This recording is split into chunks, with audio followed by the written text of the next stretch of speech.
Hi, Elle. Thank you so much for reaching out to us. My name is Cameron, and this is my lovely wife, Vanessa Joy Knight. Good evening, Elle. Thanks I for hope being with I'm, us. yeah, and I hope I'm saying your name right.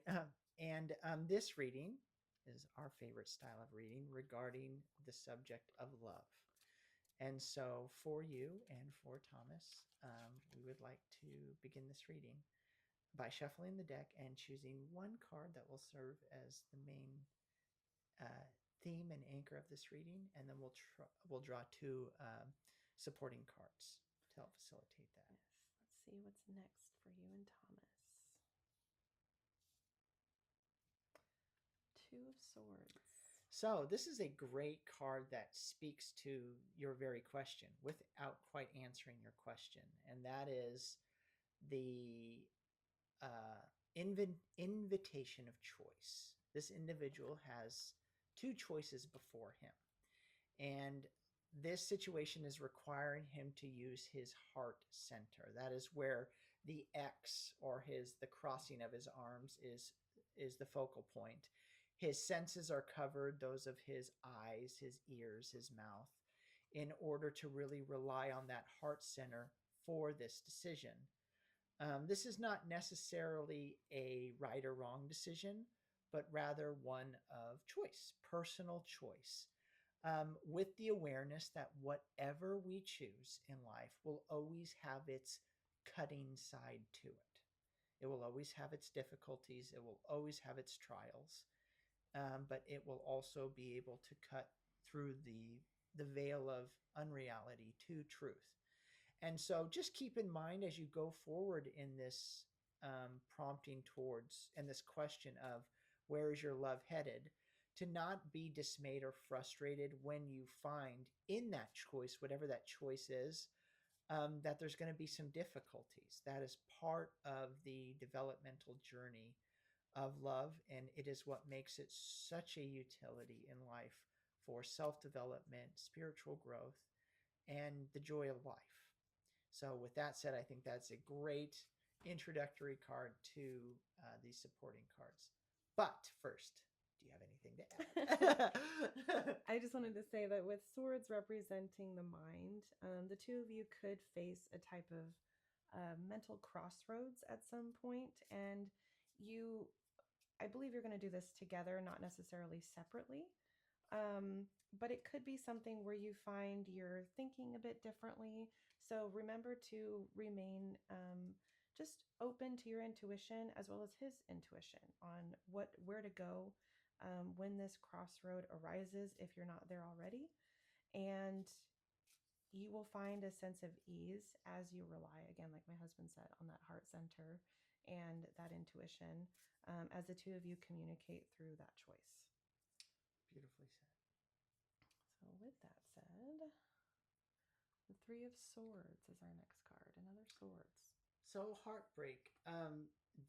What I love about the tarot is it positions itself to use extreme imagery in order to catch our attentions and really grab us.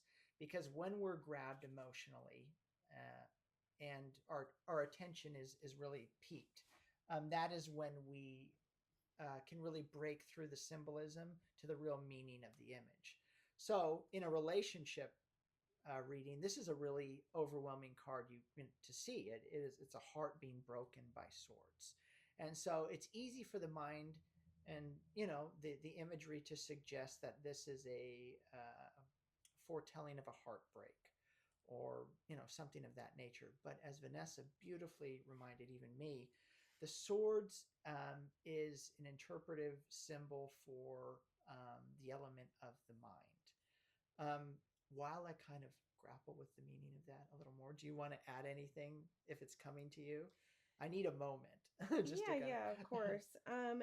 This card, although again, the imagery is pretty stark, and it does typically represent heartbreak, but heartbreak could be many different things.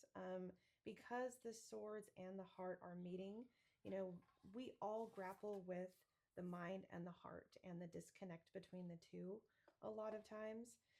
So I think it pairs really well with the Two of Swords when it comes to decision making. So this may be a message to you to not be so cerebral with your thinking and your decision making, but also maybe instead of reaching too much into your heart center, meaning things that are emotionally tethered to you based on previous experiences, this is going to be a challenge for you to transcend those previous experiences and do something completely different where it may cause the mind to freak out a little. Yes. And it may lead to a type of uncertainty, something my husband and I really grapple with as well. Um, but in the uncertainty, there can be beautiful direction as you lean into intuition, into spirit, and as the two of you just walk through the fire. Perfectly said. When I was reading the interpretation of this card in this very beautiful book that's associated with this one, my wife said the word, which is past experiences.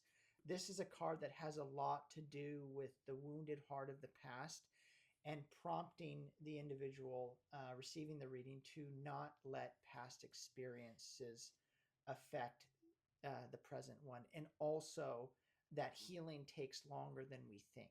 This was another uh, prompt given within this reading. So that's one of the things that I have realized in my own experience with my wife, who is this is my second marriage, and I've been devastated and a bit and very embarrassed with the fact that my own healing process has taken so much longer than I ever imagined. I mean, just so my prediction timeline has been so off.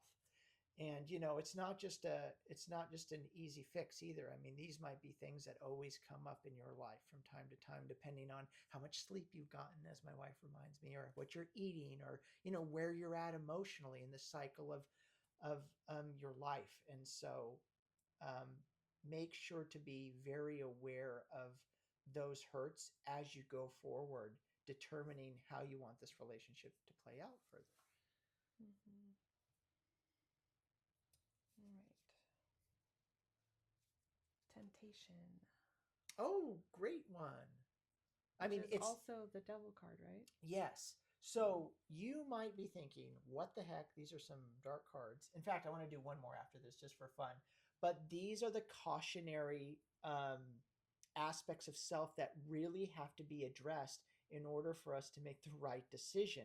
Because more often than not, when we make decisions, especially in the arena of love, we're shooting from the wrong impulse. Mm-hmm. And this card is very interesting to me, the temptation card. It's associated, essentially, it's a stylized version of the devil card. And the devil card is the inverted card of the lover's card. If you see them side by side, the lovers and the devils, they look very similar um, to one another. The only difference is these lovers in the devil's card, they have an inverted version of love. So instead of an affinity for one another born of a common spirit, they have bondage. And instead of being led by that third party in love, and there's always a third party, the spirit of the divine, they have this demonic figure. Instead of the androgen love of pure devotion, they have this kind of sexual connotation. And so it's really important that you are and he are moving into this new stage of your relationship without previous wounds and um, how do you say it without the past to burn you, and then also with a purity of spirit. Mm-hmm.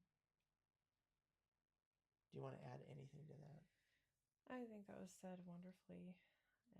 That is a very difficult thing to do, but very necessary when it comes to a true abiding love that will be sustaining and something that we have encountered time and again. And I don't think it gets